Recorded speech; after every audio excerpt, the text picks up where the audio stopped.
তো আজকে তো আমি 1 নম্বর হয়েছি, আমার পিছনে ভাইয়ারা আসছে। আজকে আমি 1 নম্বর আছি। তো 1 নম্বর থেকেও লাভ নেই, আজকে জানি না কটায় পুজো হবে, পুরো ভিড় চারিদিকে। এই আমি যাচ্ছি সবার আগে 1 নম্বর। ও আমার সামনে এখন এই আগের লাইনের লোকেরা আছে, তো মনে হচ্ছে তো আজকে লেগে যাবে। 2-3 बज जाएगा। कितने बज सकते हैं हम लोगों को पूजा देने में? 2-3 बज जाएगा। नहीं, मैं घुमा दिया।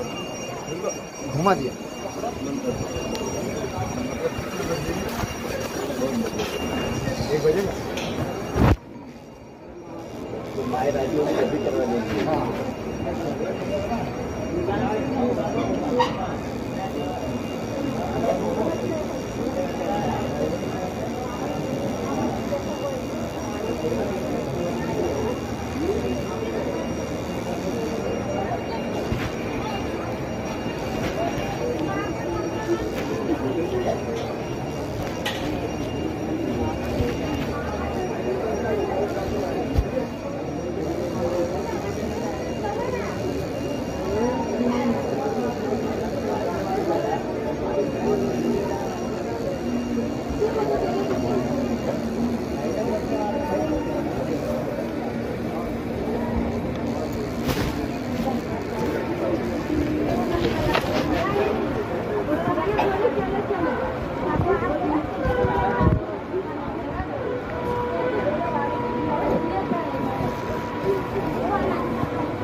दो रात जागा हुआ, कल भी लाइन दिया था,